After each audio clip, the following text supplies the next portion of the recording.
great inside comment.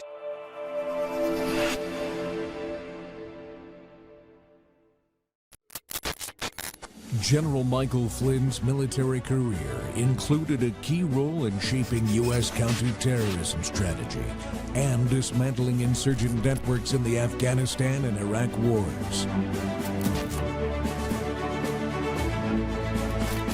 He was given numerous combat arms, conventional, and special operations senior intelligence assignments. He became the 18th director of the Defense Intelligence Agency in July 2012. And he was the 24th U.S. National Security Advisor for the Trump administration. You want intelligence? This guy's got it in spades. This is Inside the SCIF with General Michael Flynn.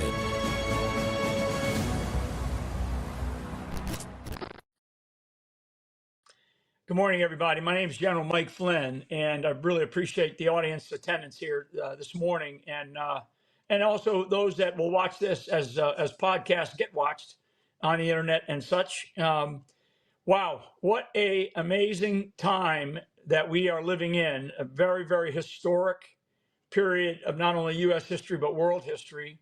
I mean, everything from an assassination attempt on a president, a former president, and a president campaigning to be president again, and the stepping down of President Biden from running, even though he won the primary, and only a couple of weeks ago he was touting how he was going to, right to the end, he was going to go against Donald Trump. They had that terrible debate performance, and now we have the vice president, Kamala Harris, who is being touted as, the next Democratic nominee, even though we haven't gone to a Democratic convention yet, which is a couple of weeks away. And I believe, and I'll just put it out here right now, that I believe that she will not be the nominee. I mean, I could be wrong, but I just don't think that the Democratic Party, they're not enthralled by her at all. During the primaries, prior to the 2020 election, when she was in the primaries up against Joe Biden, she only got, I think, I'll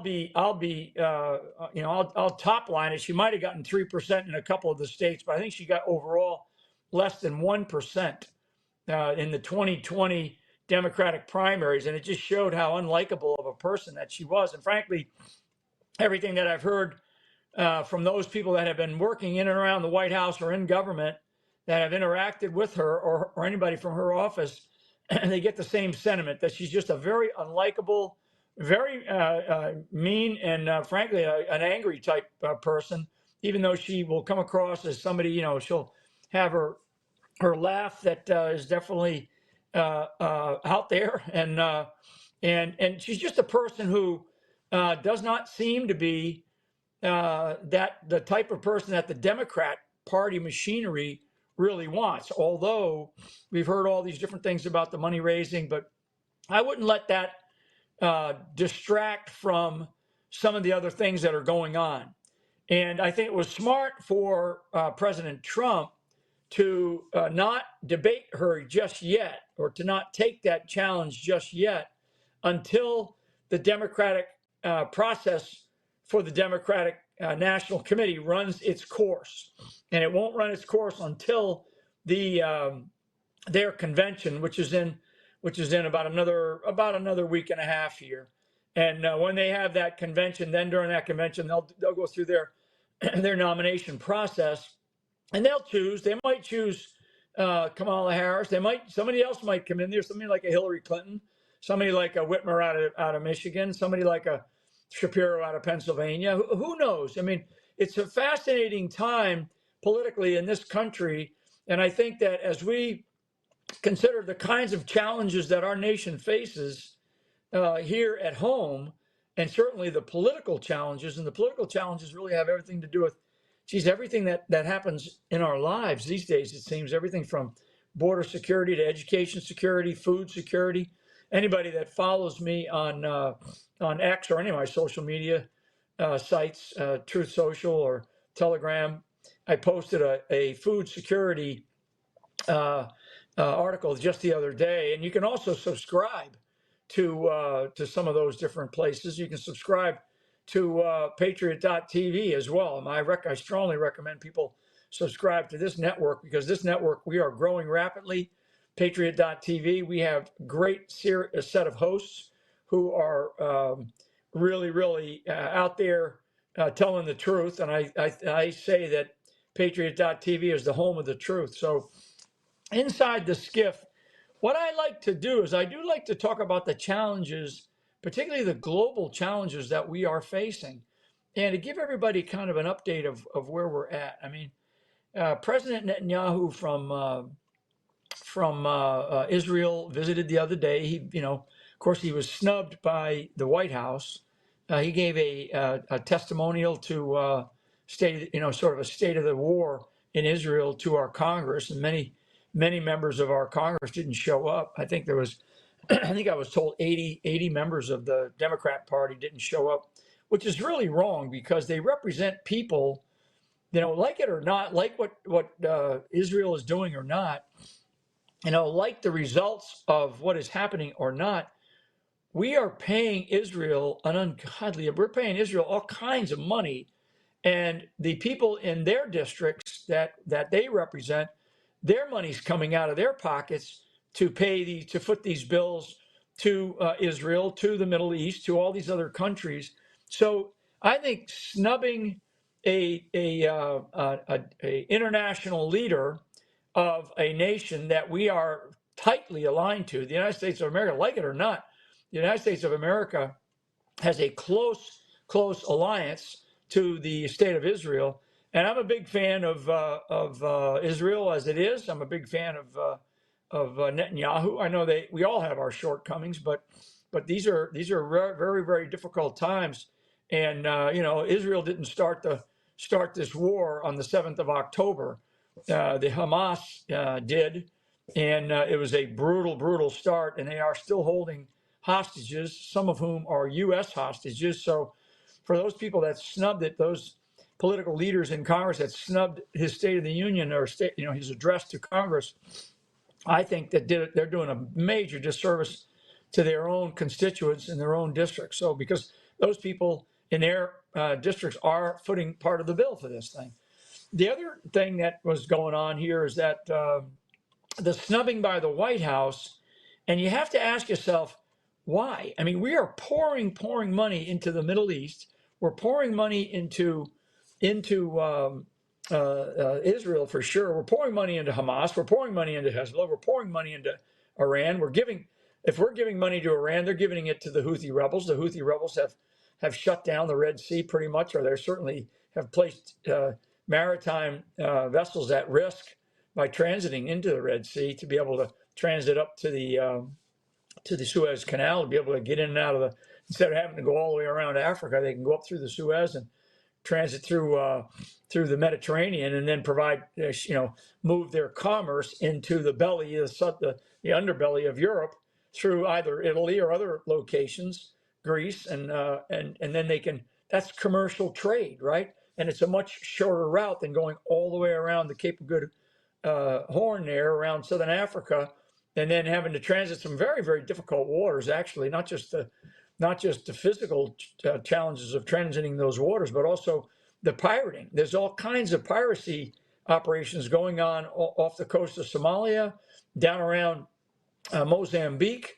When you get to the western side of Africa, the piracy issues off of Nigeria, the Gulf of Guinea, and then you take it up to the west coast of Africa, to places like Sierra Leone and Morocco, and there's a lot more piracy up there. And then you still have to come into the the straits there through Gibraltar and Tangiers. I mean, it's a very difficult route. So that's why the control of the Red Sea and the Bandar Abbas Straits there are really critical. And so, all of that matters when we are talking to world leaders that are causing challenges for the United States of America and our interests around the world. And we are definitely the national security interests global national security interests, particularly just in the Middle East, Persian Gulf, Red Sea, Sea of Arabia. We have a lot of resources out there, and we have a lot of functions, both commercial, economic, certainly financial, and definitely military. And the military operations are U.S. operations. In some cases, they're joint. Some cases, they're multinational, means we're working with other nations. But most cases are always U.S. Forces operating out there, and they'll be at risk if our leadership doesn't take the time to stress to those people that are leading nations in that part of the world to tell them what we believe and what we want. What are our objectives? What are the kinds of things that we must achieve if we're going to continue to provide billions of dollars in funds, and we're going to continue to have military resources as well as other commercial maritime resources out there that are supposed to be benefiting the United States of America. That's just the Middle East alone. It's just the Middle East alone. So, here inside the SCIF, I like to talk about these sort of strategic issues, and the types of people that we are partnering with and the reactions and responses by our own leadership. And I will tell you that our leadership right now inside of the White House is on the rocks. I mean, we don't know whether President Biden, actually has all of his wits together. I mean, there's been some interesting news that have come out of the White House. His speeches lately, or his appearances lately, have been filled with all kinds of uncertainty. His ability to speak, it's very clear that he slurs his speech. He cannot complete a sentence. He is incapable of coming out into the public atmosphere and engaging the public in any way. I mean, it's very clear. And that's why we now see a president and a presidency that is on the rocks, and the confusion and uncertainty in the Democratic Party to throw anything at this to try to get the American people to think that they're still in control. It does not appear to me that they are in control. And obviously you have the vice president still. And so I think in the next couple of weeks, if you're listening to what I'm saying here, I think that within the next couple of weeks, we're going to see some other tectonic changes. I just, and again, I'm speculating. I have no other knowledge than my analysis of what I've seen. I've been pretty spot on, though, in the last couple of years about the kinds of things that we have been facing. But I just don't see Kamala Harris as going through the nomination process and getting the nomination and running for president here this coming November. I just don't see it. I mean, she is such a terrible candidate, such an unlikable candidate.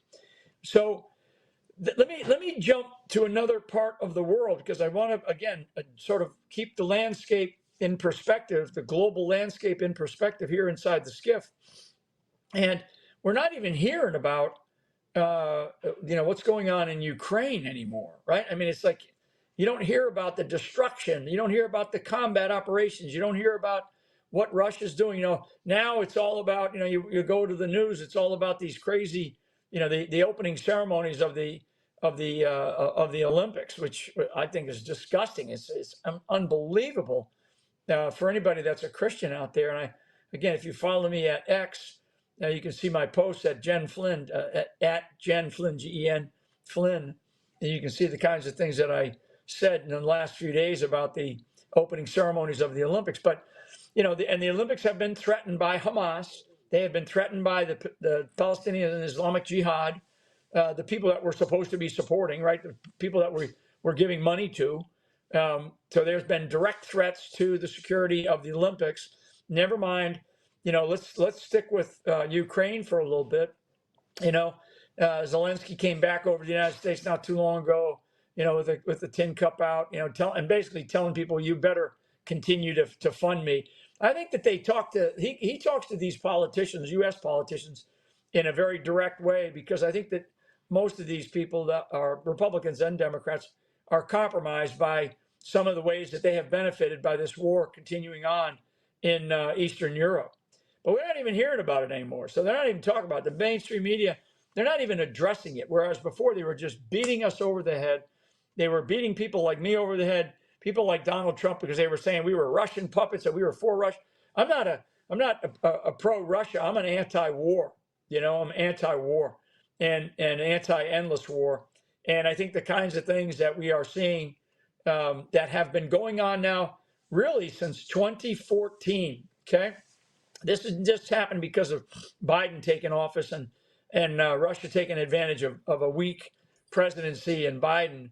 This actually started in February of 2014, and it just so happened right after another Olympics, the Sochi Olympics, in that the Russians were responsible for, the Winter Olympics of February of 2014. And I think and when they saw how weak Obama was, and when Obama gave them essentially the green light, when he gave them the green light, which he did in 2014, then Russia then attacked into the two eastern Donbasses, the two eastern provinces or two eastern states of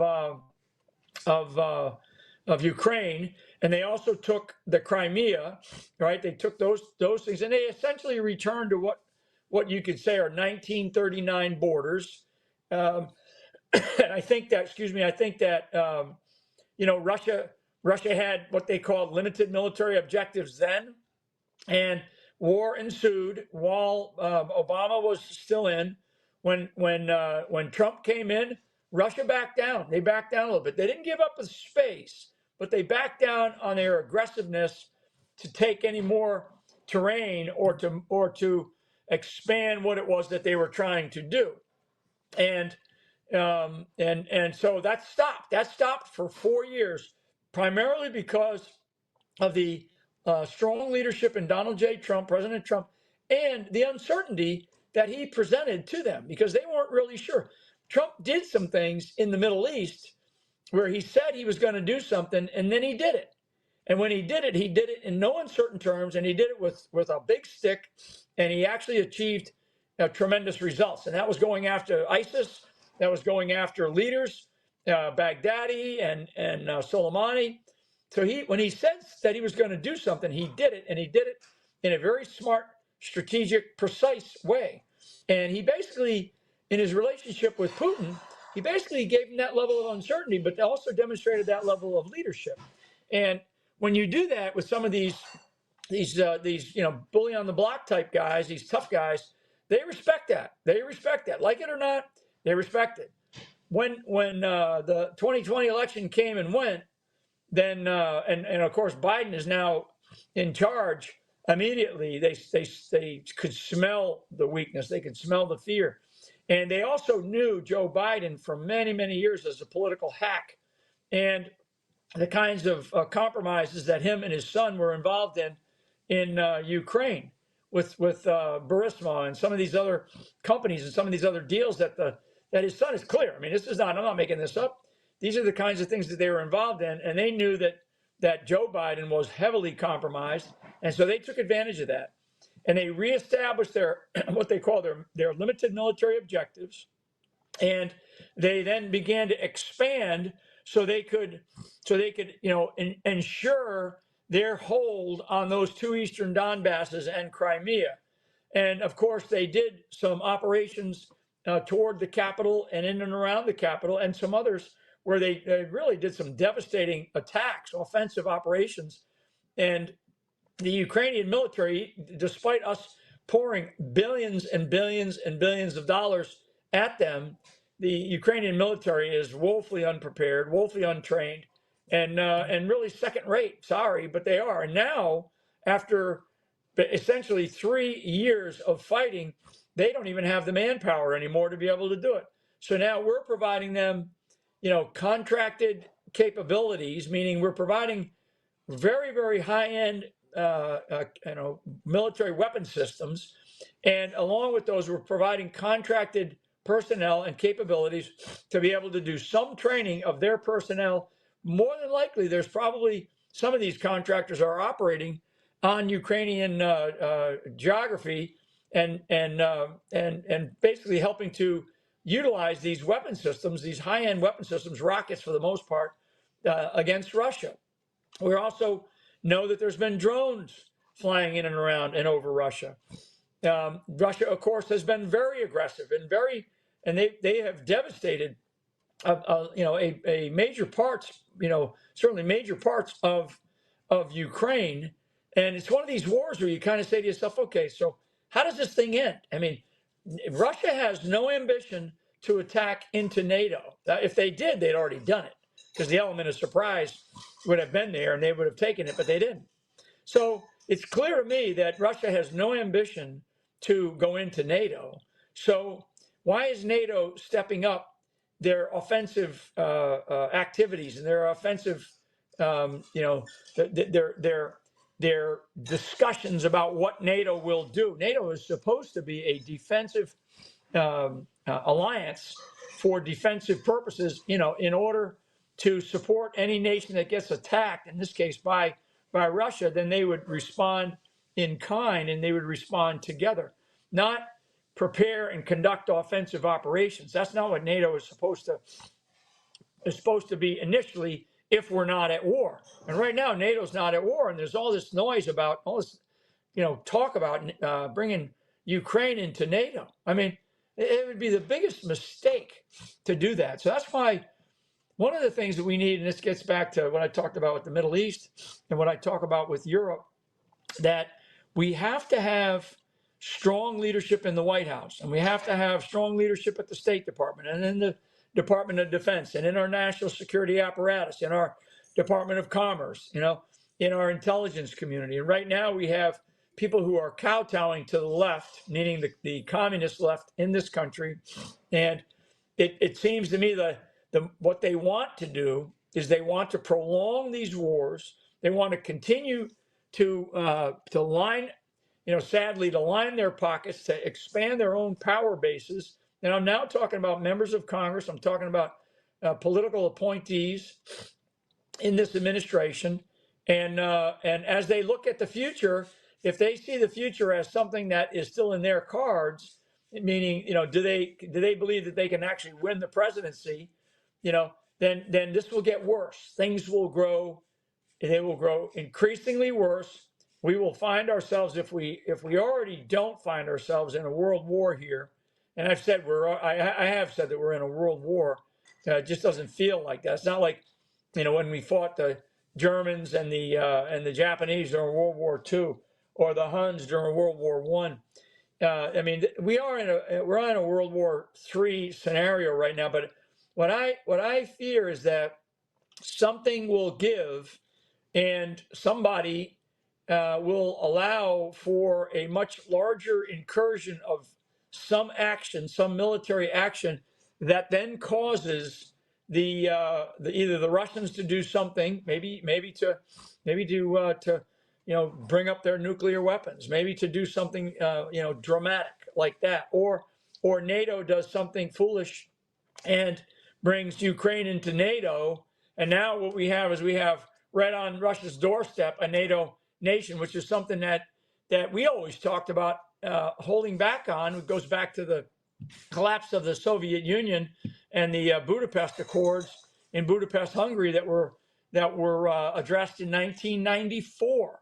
Okay, and here we are, whatever that is, that's 40 years later, 30 years later, and we're in total violation of those accords. I mean, we are, and those accords were not done by a bunch of diplomats in the State Department or somebody's Ministry of Foreign Affairs or something. They were actually signed off by presidents and prime ministers at the time, and we need to be paying close attention to those, because those are the kinds of things that we have to look at and go, okay, if we sign off on these and we want people to believe that in the future they can count on us, they can count on the United States of America, they can count on us doing things, then we better adhere to these treaties. We better adhere to these accords. We better adhere to these documents that we sign off on. Otherwise, it's like signing up for a contract. You sign a contract for somebody to build your house, and then, the guys, the company's in there building their house, and all of a sudden you go, you know what, I'm not going to pay you anymore. We're going to walk away from it. Even though the person, the builder's meeting all their obligations. And So I think that that's what we have to do. We have to go and look at these things that we have done, and this goes across the board. I mean, when we think about how we left Afghanistan, after 20 plus years, where we walked away, we surrendered to the enemy in the face of the enemy. We walked away, we left Americans behind. It ended up being up to private companies, private security companies to go in there to save Americans. The military didn't do it. The military, absconded their responsibilities because the people in Washington, D.C. allowed them to do it. So anyway, let me stop there and take a pause here. We'll go to a break. What I want to do is when we come back, I want to talk about the other side of the world, and I want to bring in the idea of what China is up to, because China is both a domestic threat here in America as well as an international threat overseas, particularly in the Asia-Pacific basin. So if we can, let's take a short break, and we'll be right back with myself inside the SCIF here, and look forward to talking a little bit about some of the other world of challenges that we're facing.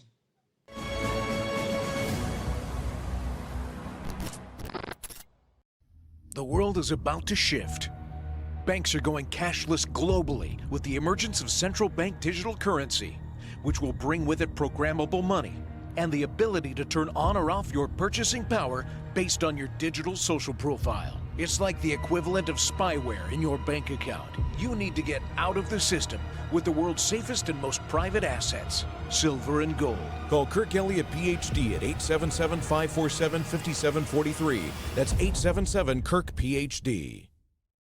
Did you know that thousands of authors across the country have written books and published them with Page Publishing? If you've written a book, Page Publishing can help you through the process. We cut through the confusion of the publishing world to make it easy for you. If we decide to publish your book, your work ends and ours begins. From copy editing and proofing to typesetting and book cover art, we get you printed, distributed, and sold on Amazon, Apple iTunes, and in bookstores across the country. We'll even help you promote your book. That's right, we do all this for you. Biography, self-help, mystery, novels, sci-fi, even a children's book. No matter what genre, Page Publishing can bring your book to life. Call today for your free author submission kit and find out how you can be the next published author at Page Publishing. Call for your free author submission kit at 855-993-2114.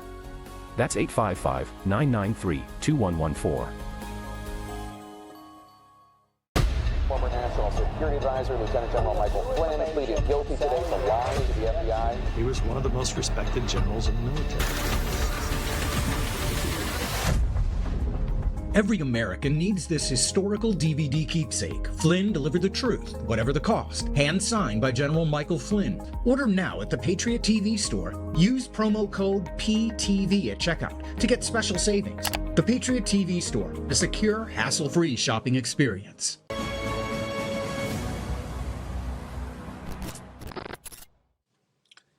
Okay, everybody, welcome back to Inside the SCIF with General Flynn here. And I really do appreciate everybody's time being here with me this morning. One of the things that I want to address in this next segment is I want to address the question that, what happens when Russia and China decide to advance proxies around the world, right? And so a proxy for China would be like Iran, right? Iran is a proxy to China. Russia has proxy nations like Uzbekistan or Tajikistan. China has a proxy in North Korea, as an example. So what happens when Russia and China decide to work together to advance proxies? That really puts a big burden on us, because what they're trying to do, among other things, what they're trying to achieve is they're trying to achieve driving a wedge in alliances that the United States of America might have developed over a long period of time.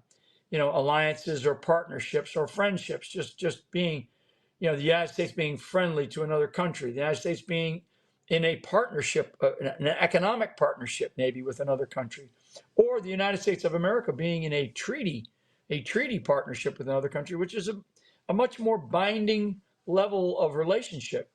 So what happens when Russia and China decide to do that? It puts an enormous stress and burden on our national security apparatus. Meaning, when I say the national security, because we tend to throw that phrase out, national security, on everything, right? But there's actually people involved in national security.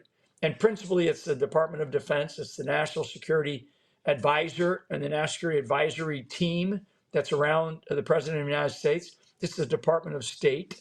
It is the parts of the U.S. intelligence community, not all parts of the U.S. intelligence community.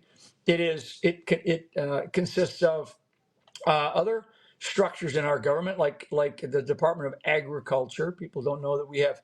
I think we have the Department of Agriculture is in like 75 or 85 embassies around the world. The Department of Commerce, right? The department that makes sure that we have all of our various trade relationships in place. And when we start to look at commodities, when we start to look at what's going on with commodities around the world, commodities that we need, and the principal commodities are food, water, and energy, or pieces and components of those things. We need them in abundance, just like every other nation needs them in abundance. Again, food, water, and energy. And we go to some nation to try to cut a deal to do some type of trade. And what is happening is they're now we are being undermined. They are now turning principally to China, in some cases to Russia, but principally to China, and asking China, do we have your permission to be able to sign a deal with the United States of America? Many of those countries are in Africa right now. Africa has an abundance of resources. And, we ask ourselves, and we should ask our duly elected leaders, our political leaders, particularly at the federal level, and damn sure as we roll into this presidential election here this November, we should be asking, what are we doing about the resources that we have right here in the homeland, in the American homeland? And we have an abundance of food, water, and energy resources right here. We have the ability to be able to take care of ourselves and, frankly, help the rest of the world, particularly for energy, but certainly for water, and food, with the capabilities and the capacity that the United States of America has. Excuse me. We have beautiful, beautiful lands. We have beautiful rivers. We have beautiful lakes. We have the innovation and the wherewithal and the sophistication to be able to take things like coal and turn coal into clean coal, which we've been doing for many years now. We have the ability to do fracking and do oil exploration in many, many different innovative ways. We certainly have the ability to create and to continue to use nuclear energy. I mean, when people go, "Oh my God, nuclear energy is so dangerous," and no, it's not. It's not dangerous at all. It's actually more safe than all other forms of energy, in some cases combined. And people tend to forget that our Navy's aircraft carriers out at sea are nuclear aircraft carriers. They're run by nuclear capabilities. I mean, if it's that dangerous, then why do we have some of our strongest capabilities, our strongest military capabilities have these? Our submarine, much of our submarine fleet is nuclear. So, I mean, I want people to really do the research. Don't just listen to what Mike Flynn says, but listen to what I tell you about the deception by elements of our government that are going to tell us that these are bad things, and then we have to go. We can't do these here in the United States of America because of some type of climate issue.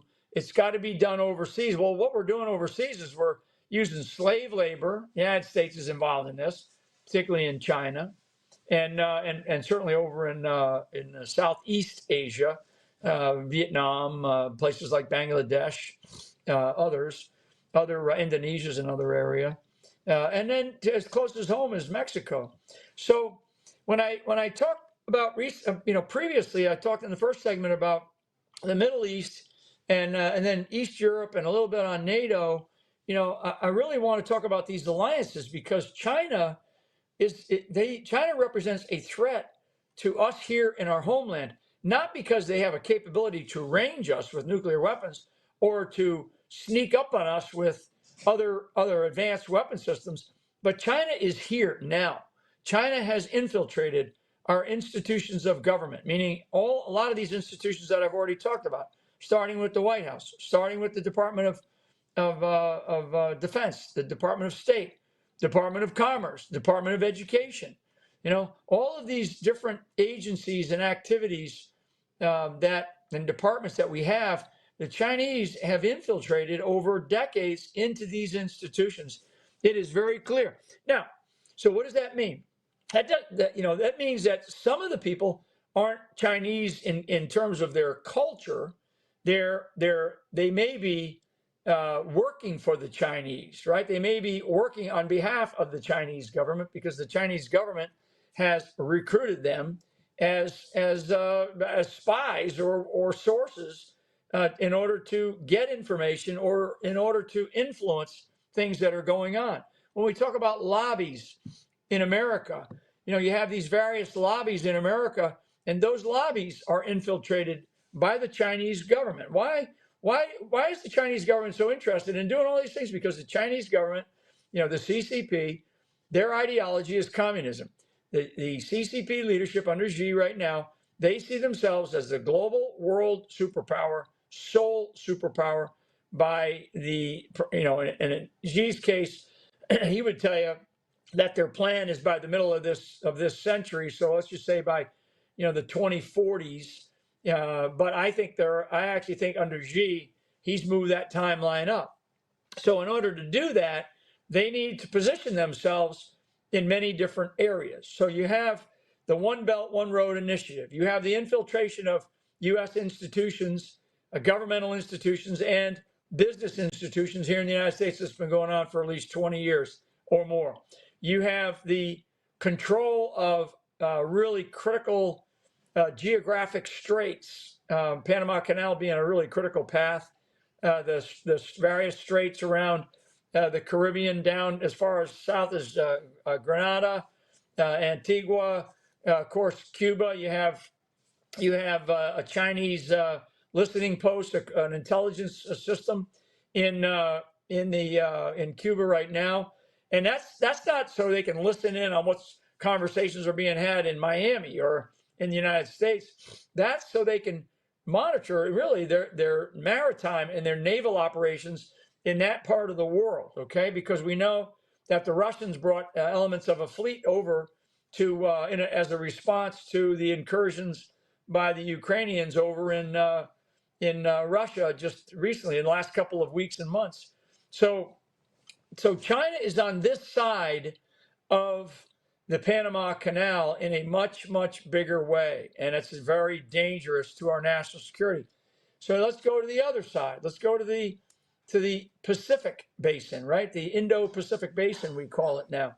So you have the South China Sea, all these various islands that if you look back to World War II, one of the campaigns was the island hopping campaign that MacArthur was just brilliant about, and he was able to return to the Philippines and do an island hopping campaign up until the point where we fought in Okinawa, and then of course we ended up dropping a couple of hydrogen bombs, and the Japanese finally surrendered.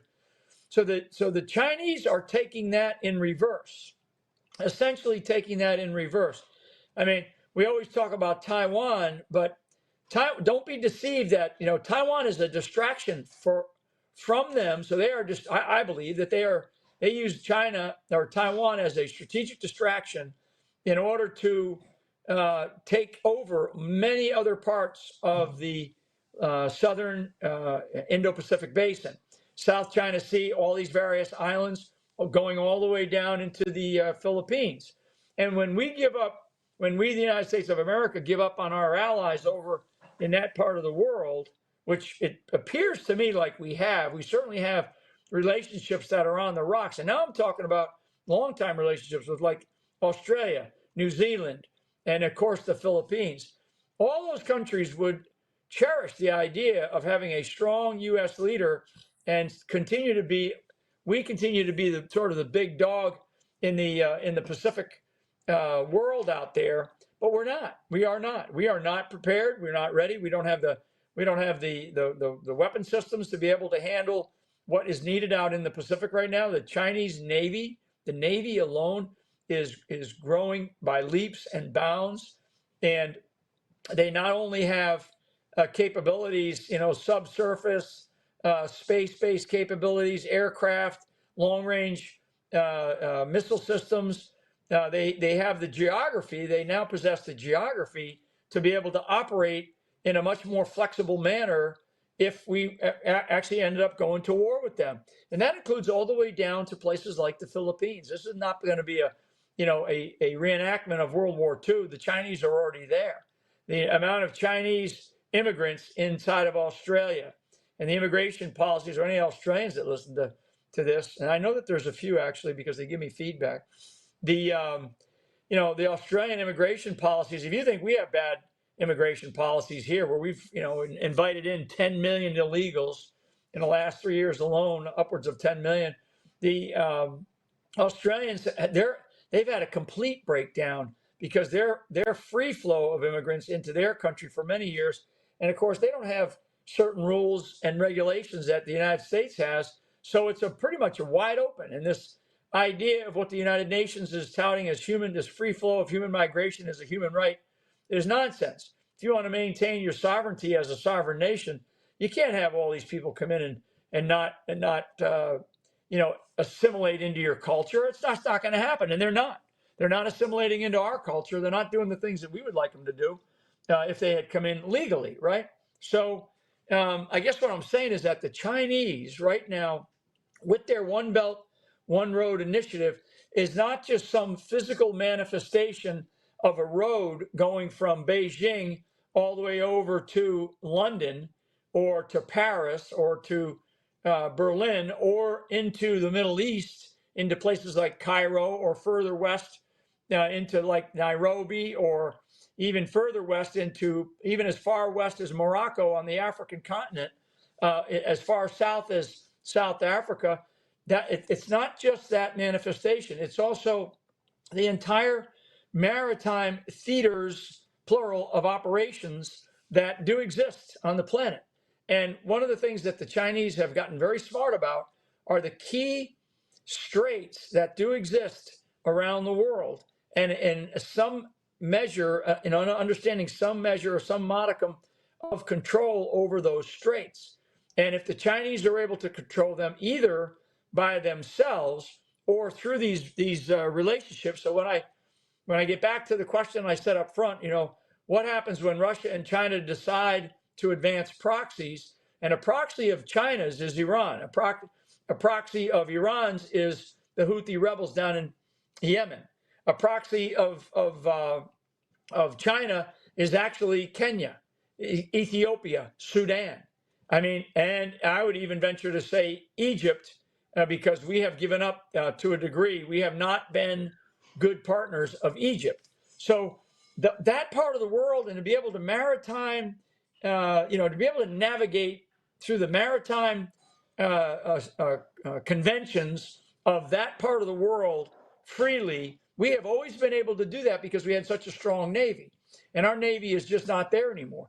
Now you take the rest of the world. You take the Caribbean, you take the Panama Canal, you take the west coast of California, you take the Bering Straits, where we just saw Russian and Chinese aircraft violating what's called the ADIZ, the Air Defense Engagement Zone, up in the Bering Sea and off of Alaska. You talk about North Korea, South China Sea. Down all the way down the island chain from Taiwan to the Philippines and over to places like Papua New Guinea, New Zealand. The Chinese are dominating a lot of these places now, and we are not, rising to the level. We understand it. I can tell you that our folks do understand it, but actually doing something about it and then having the leadership in the White House that knows what they're doing. We don't have that. We do not have that right now. The White House under Biden has really given away a lot of stuff and a lot of space and terrain and strategic leverage in the last 4 years. And they'll tout all these lies and all this nonsense about what they've done for the border, what they've done for the economy. It's all nonsense. It's all straight up lies, and we just cannot continue down this path. Otherwise, we're not going to have a country if we don't get through this election. So on that note, I'm going to stop there before we come back for the final segment of Inside the SCIF. And during this final segment, I want to talk about the economic conditions that we are likely to face here in the next 90 days prior to the election. So thanks for joining me Inside the SCIF here, and I'll see you back in a couple of minutes.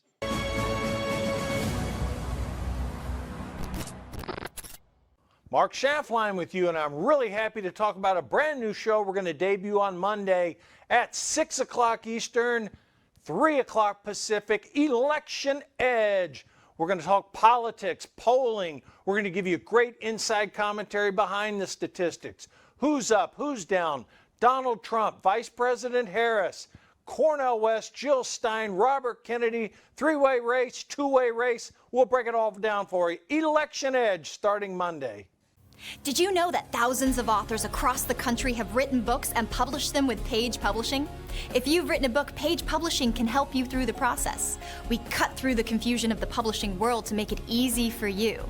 If we decide to publish your book, your work ends and ours begins. From copy editing and proofing to typesetting and book cover art, we get you printed, distributed, and sold on Amazon, Apple iTunes, and in bookstores across the country. We'll even help you promote your book. That's right, we do all this for you. Biography, self-help, mystery, novels, sci-fi, even a children's book. No matter what genre, Page Publishing can bring your book to life. Call today for your free author submission kit and find out how you can be the next published author at Page Publishing. Call for your free author submission kit at 855-993-2114. That's 855-993-2114.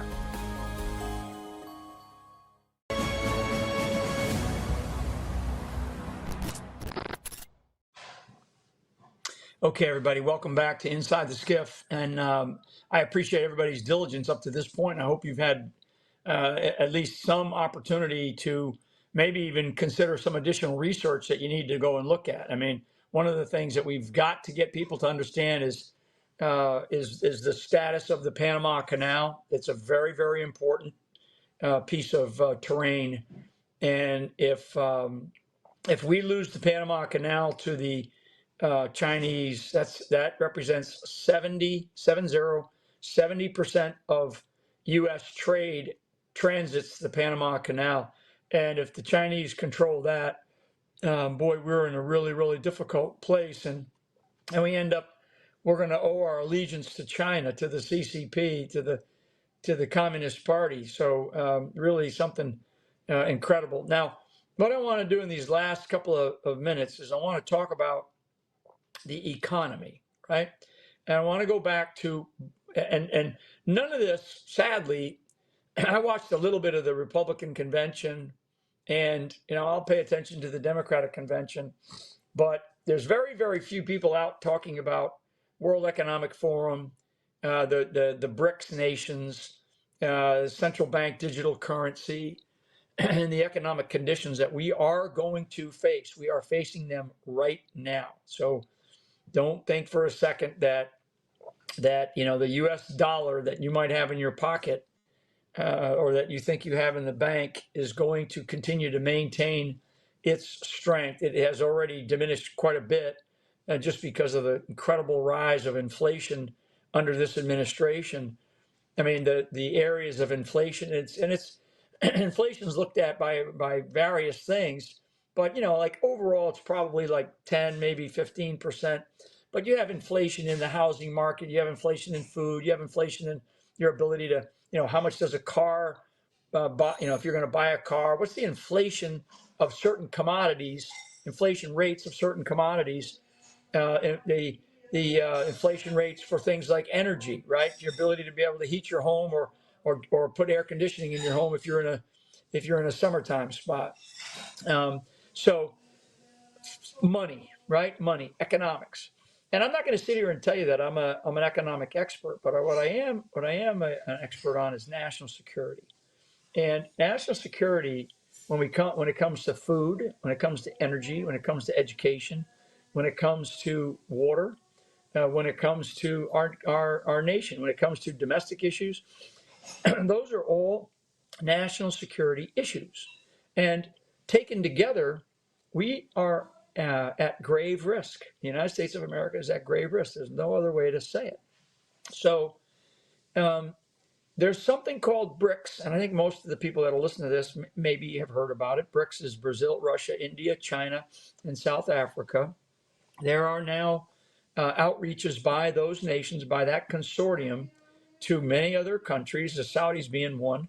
I think Egypt is another, Turkey's another, Iran will be another, North Korea will be another, Venezuela, of course, the likely suspects, but also nations like France, possibly. There'll be some other nations out of Africa, other nations out of South America.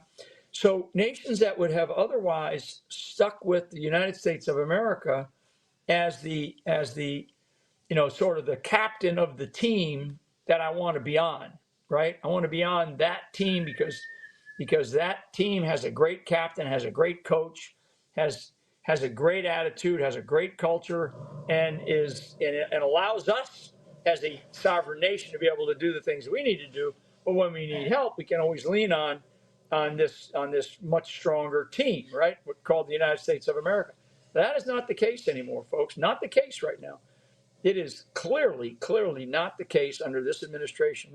This administration has given up so much of that in the last few years. So we have this thing called digital currency, right? Executive Order 14067. People can go look it up. Signed over 2 years ago now by Biden. Executive Order 14067. And it addresses how the United States of America is going to move to a central bank digital currency system. If we do that, and we're moving in that direction, but if we do that, and that means that the collapse of the dollar is part of that, and the U.S. dollar is no longer the currency of choice. That now the currency is going to have to be gold backed, right? Precious metals backed, gold and silver, principally gold. Then you have to start looking at, okay, well, what's happening around the world with gold, particularly gold, because gold is a monetary standard and has been for a long, long time. I think gold, an ounce of gold today is probably around $2,400. Back in like 1980, it was around $75 to $80, right, for an ounce. Now it's up to like $2,400. I have been doing a lot of research on this, and one individual who is very, very astute in this field, not only in terms of which countries are buying gold, but how might gold change in terms of pricing as time goes on, given the fact that we're going to move to a gold-backed central bank digital currency. And when we look at countries like China and Russia, particularly China, who are hoarding tons, and I'm talking tons, I'm not talking about ounces, I'm talking about tons and tons of gold, and hoarding it. They're hoarding it either in places in, like nations like Africa, or, nation states that are in Africa, they're hoarding it there, or they're hoarding it in places in Europe. And of course, they're hoarding it back in their own country. Well, if that's the case, then if right now being between now and October, so before the election, I believe we are going to see an announcement by the BRICS consortium, again, Brazil, Russia, India, China, South Africa, plus another, group of nations that represent somewhere between 80 and 90% of the world's population of nation states, of existing nation states. This consortium will now represent about 80 to 90%. Just those 5 countries alone represents 47 to 48% of the world's population. Brazil, Russia, India, China, South Africa. That's almost half the world right there in population. So and what they're doing is they're working out all these bilateral and multilateral agreements now, as I speak, as I sit here inside the SCIF telling you about this. They've been working this for the last couple of years.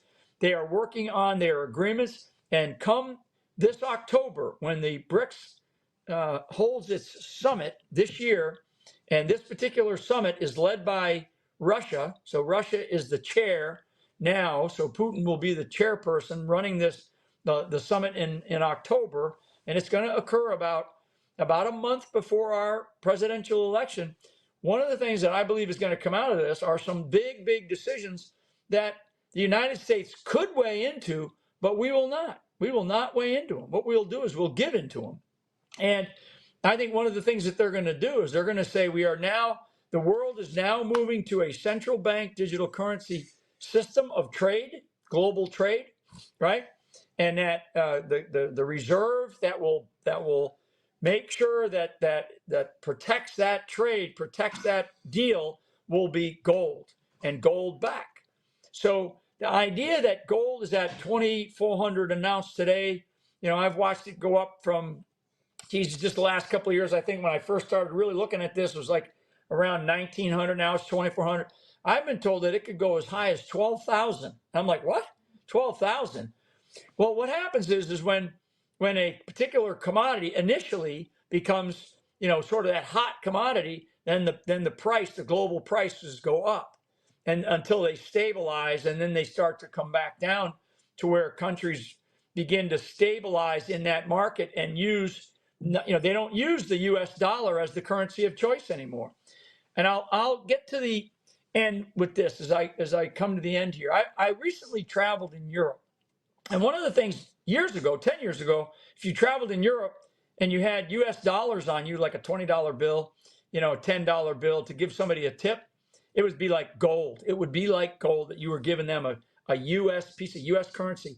Now, over there, and we traveled around a little bit, they didn't want any of it. They wanted nothing but credit. They wanted the credit. So it's interesting that big type of change. So anyway, as I wrap up, I want to let everybody know to meet me here every Sunday inside the SCIF, and I want people to continue to look hard at Patriot.tv, subscribe to Patriot.tv. We've got all kinds of deals going on right now. God bless you all. God bless America, and I'll see you next week.